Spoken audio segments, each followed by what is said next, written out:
Welcome back to another episode of Cass's Financial Outlook. I am your host, Casandra Colin, and if you're new here, welcome to the channel. Today's topic will be in regards to escrow. We're going to dive deeper on what is escrow and why is this used and how can we use it, etc. This was a topic requested by one of you guys, so thank you for requesting the topics. It means a ton of me when you guys engage, ask questions, ask me to review certain topics. As formal disclosures, I am not a financial advisor, nor is this financial advice. This is just solely my outlook on the topic itself. For those of you guys who don't know, I graduated with a math degree with a background in data science. So I've been in the marketing sales industry for a very long time, since like 2017. And I've been in the industry for, I would say, 3 years when it comes to data science. But it's always piqued my interest to learn about other topics in the financial realm. So we are learning as we are putting the information out there. So I love when you guys request information because, again, it forces me to learn about the topic to bring it to you guys. So to get started, we're going to cover the definition of what an escrow is. And for those of you guys who want to see this visually, we're going to be covering Investopedia's article on How Escrow Protects Parties in Financial Transactions by Caroline Banton. So you guys can go to Investopedia and look this up too. But we're going to be diving in on the article itself. So what is escrow? Escrow is basically a legal concept. It's a financial agreement where an asset or money can be held by a third party, and it's going to be on behalf of two people that want to have protection when completing a transaction. So that's what escrow is. So if you're going to buy a home, right, and you're getting it from, I don't know, let's just say it's just a random person, you're purchasing the home, the escrow would be the third party involved in that transaction to make sure that funds go through and obviously the house gets transferred to you. That's kind of how escrow, quote unquote, could work. Now, escrows are managed by an escrow agent. There are online services for this. So the agent is the one who's going to release the assets or funds once the fulfillment of both parties are completed. So basically, escrow is kind of like a contract. It's obviously a legal contract where both parties have to complete whatever it is that the requirements are for this transaction before anything is released, whether it's assets or funds. So an escrow can be money, securities, funds, any of that can be held in an escrow. So the key takeaways for today's podcast is escrow basically refers to a neutral third party that's going to hold the assets or funds. So they're the ones that hold assets or funds before they are transferred to whatever parties in the transaction, right? So the third party holds the funds until both buyer and seller fulfill whatever the contract requirements are. An escrow is usually associated with the real estate transactions, but it can be in other situations, kind of like jewelry, like luxury jewelry. There could be an escrow there. Or for international, like import and export, like maybe if you're going to send stuff overseas, you want to make sure that they receive them and at the same time you get paid. So there can be an escrow. It can be a contract that you draft up through the escrow where, hey, I am going to send stuff. If everything arrives great, they're going to send money and vice versa, right? So again, most of the time escrows are used when purchasing a home or the life of a mortgage. So that's the main reason why they're used, but they can be used for other things. So the way that you guys can understand escrow is the easiest way is it's a third party that's going to make sure that everything runs smooth for you. That's the easiest way that you can understand an escrow.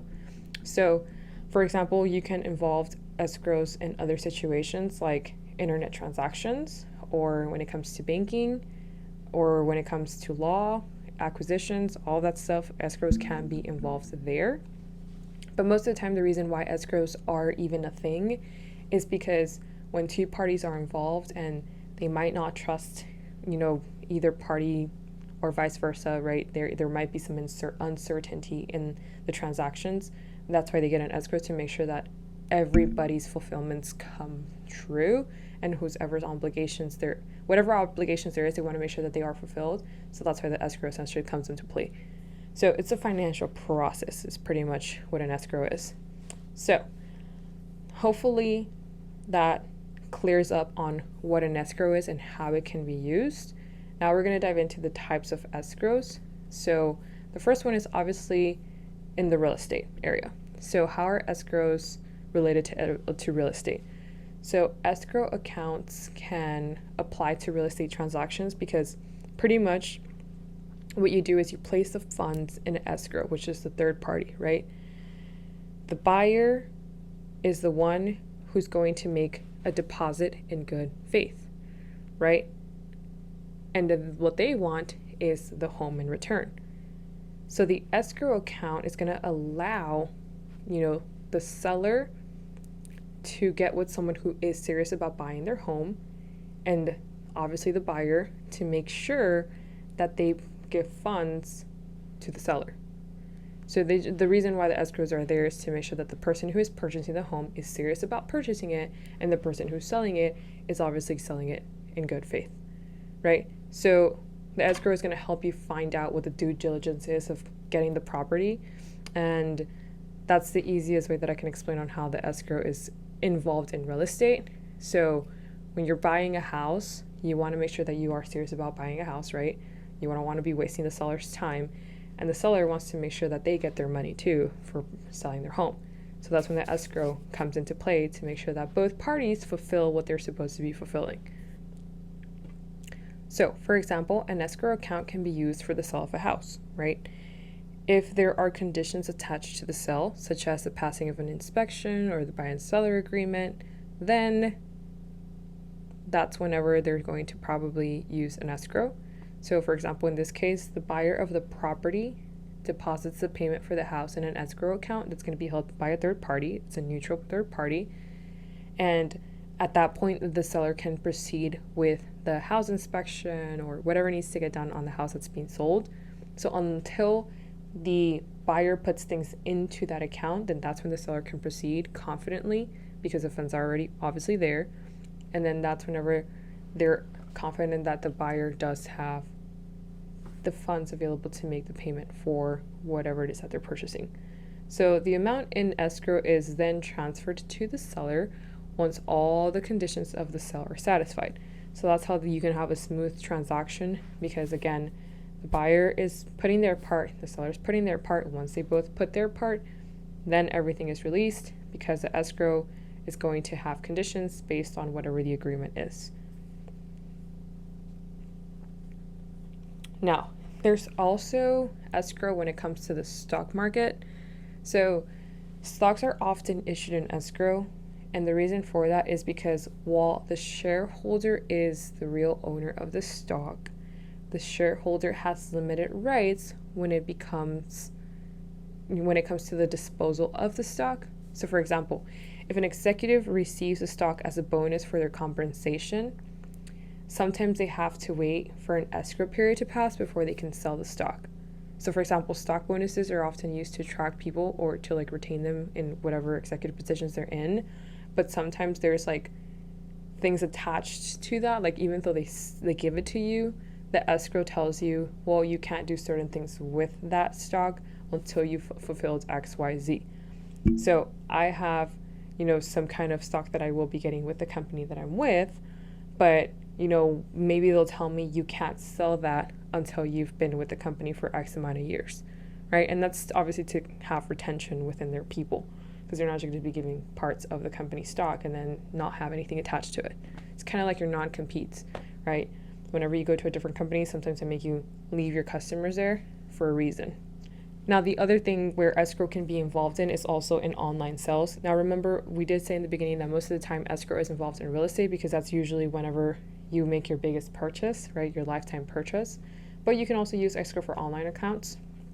So online sell escrows, it's also like real estate and the stock market. The only difference is that this one, it protects the buyer and the seller from fraud or non-payment whenever you're doing online sales. So an online escrow service acts like a third party for online products. So buyers send their payment to the escrow service, which holds the money until the product is received. So that's how, I guess you could think of it as like Amazon, right? It's like you send payment and then they hold that payment until you receive the product, right? So once a product is delivered and verified, then the online escrow services releases the fund to the seller, right? Because there's a whole bunch of people in that realm where Amazon like comes in, and like they have all kinds of people posting stuff on there, but not everything is directly through Amazon. So I'm pretty sure Amazon probably uses this where they will hold payment, because they usually always charge a card, but they're going to hold the payment. Once you receive it, then they probably pay it out to whoever it is that they're paying it out to. Obviously, there's a lot that goes behind that. We're not going to dive deep into that right now. But again, once the product is delivered and verified, then the online service will release the funds to whoever the seller is. So escrows are services that are best suited for like high value items, which house is one of them. A car could probably be one of them. I'm not exactly sure how that's going to play out, but definitely when it comes to like jewelry and art, it's like you definitely want to make sure that there is some kind of escrow on there, because just whatever, God forbid, things don't go through in the transaction and it's like then you get scammed, then the escrow is at least there for contract or consensual agreements. You can request an escrow account yourself for tax and insurance payments on your house if you didn't know that. So even if your lender doesn't require it, you can definitely still request an escrow account for the tax and insurance payment. So an escrow can help you as a homeowner be sure that the money needed for property taxes and insurance will be available when the payment is due. So in other words, instead of having to come up with like a lump sum, the homeowner can make small monthly deposits into like an escrow account, which will then be distributed to the agent at its appropriate time whenever you need to be paying the taxes or insurance, because it can be a big chunk, and it's probably better to get an escrow account for that, because then at least you're sure that that's definitely going to go to that, because you're contributing to that specifically for those reasons. Now we're going to go over the advantages and disadvantages of an escrow account. So pros of having one is obviously provides protection during transactions. That's the biggest thing as to why escrow accounts exist, right? Real estate is a big thing, and it's not just a couple of $100 that you're spending in real estate. It's sometimes a couple of thousands, sometimes even millions. So you definitely want to make sure that whatever you're investing there is protected. It also allows you to put monthly payments towards insurance and taxes, because again, it could be a large sum, and it's benefit for both buyers and sellers, because again, it gives you peace of mind that it's like both people have to commit and have to go through with whatever the agreement says for everything to be distributed, right? So if I'm buying a house, I have to make sure that I put my part to get my house, but the seller also has to make sure that they put in their part so they can get the money I'm paying for this house. So again, just gives you peace of mind. Now, cons to that, there's a higher mortgage payment, because again, escrow is used for taxes and insurance. So on top of your mortgage payment, you're going to have another payment that goes to your escrow account. But if you're going to be paying for that eventually anyway, I guess it really isn't a con since you're paying ahead. So if you have the ability to do so, do it. So the estimates might be incorrect because, again, taxes change. So the estimates aren't always accurate. And then the other con is that online escrow services might have high fees. So it's sometimes higher than like platforms in PayPal. I know PayPal doesn't really have that like high of a fee. So personally, I would definitely use an escrow, because again, I would rather pay that extra money now rather than being sorry later and losing thousands or millions of dollars in a asset that I thought I was going to have. So that's a little bit on escrows and how an escrow works. If you have more questions in regards to how these things work, I guess we can cover a little bit about the FAQs. What is escrow of a house? Escrow relating to buying a house is an account in which the money from the potential buyer is deposited. So I'm the potential buyer. I'm the one depositing money into that escrow account. So the escrow is usually 1% to 3% of the asking price of a home. The money is required to ensure that the buyer is seriously considering to buy the home, right? And obviously has the funds to make the purchase. And in return, the seller will usually take the property off the market and allow the potential buyer to access the home for inspections. So that's how escrow works whenever you're purchasing a house. So recap again, escrow, whenever it comes to a house, you have an account, it's an escrow account. This is where money's going to go in from the buyer. The buyer is the one that's depositing money in there. And the escrow can range anywhere between 1 to 3%. That's usually how much it is from the asking price. So whatever the asking price is, multiply it times 1 or 3%. That's probably what the escrow amount is. That money is to make sure that the buyer is serious about purchasing the home. And then obviously we want to make sure that you have funds to purchase a house. And then in return, then you can obviously have the seller take the property off the market, which allows you to inspect the home and XYZ, whatever you need to do with it. So how does escrow work? So escrow required by mortgage lenders is basically involves making monthly payments for property taxes or like homeowner insurance. This is usually put into the escrow account.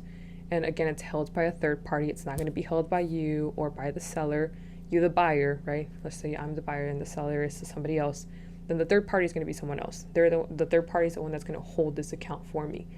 Now, if escrow is required by the lender or if it's requested by the borrower, the monthly payment will include the principal and the interest of the loan, as well as the amount for the property taxes and the homeowner insurance. So the lender will keep the amount for taxes and insurance in the escrow account. Then when the bill is due, they will make the appropriate payments because again, the money is already in the account. You've been contributing to it. And once everyone does whatever they need to do on their end, when it comes to the contract and the agreements, then that's whenever funds are dispersed. So what does escrow mean when it comes to mortgage? So escrow relating to mortgages involves property taxes and insurance payments. So again, like you're still going to have your mortgage payment, but the money that's going to be going to your tax and insurance is going to be put in the escrow account. So this escrow account can last for the length of the mortgage loan, which is quite a long time, right? Because if you have 15-year, 30-year, lenders don't always require an escrow, but if they are required to set up an escrow account, then what many lenders do is they will consider a written request to end an escrow after you've made, maybe a year of a one-time mortgage payments, or sometimes they require you to do like 80% or 90%. Sorry, whenever you have already 80 or 90% of your payments to go or whatever the value is. So yes, it can last the entire mortgage period, but the lender can consider writing a request in your behalf to end the escrow sooner.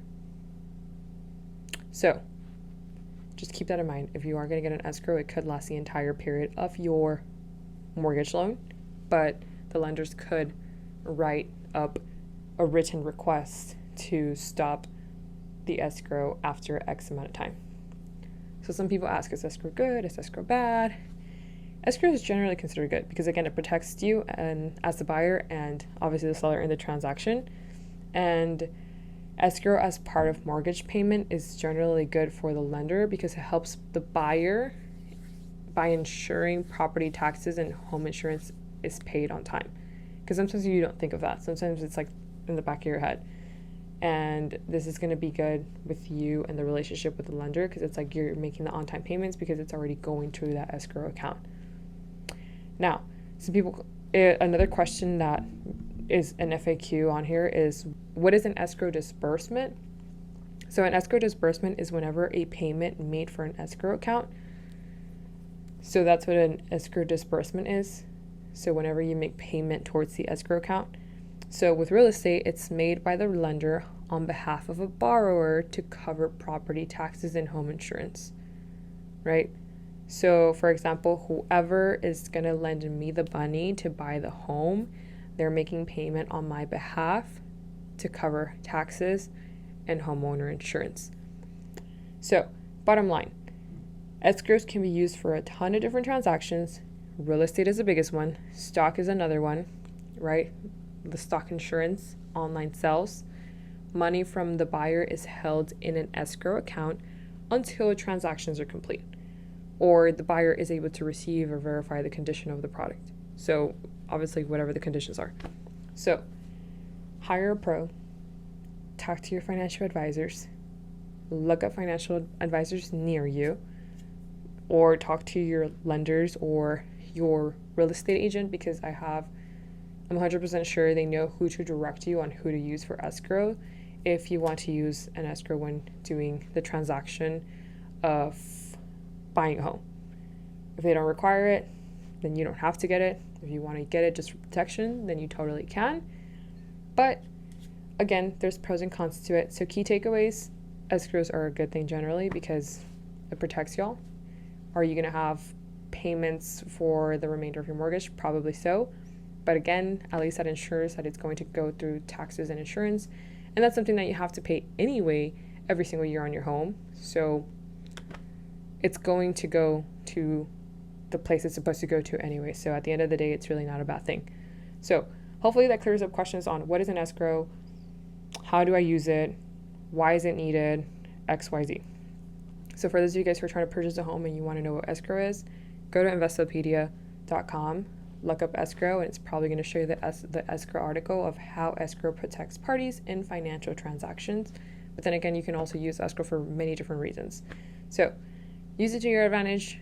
Don't use it to your advantage. Whatever floats your boat. Hopefully you guys learned a ton like I did. Now I know when I go purchase my home, I can or cannot get it. It's up to me. Or if the lender requires it, then you do have to get it. But again, it's money that's going to something you're going to be using anyway. So thank you for tuning in on this week's topic of escrow. This was Cass with Cass's Financial Outlook. Hopefully we'll see you here next week. And our next topic is probably going to be LLCs versus S Corp. And then March is a good lineup. We have the Roth IRAs versus traditional IRAs.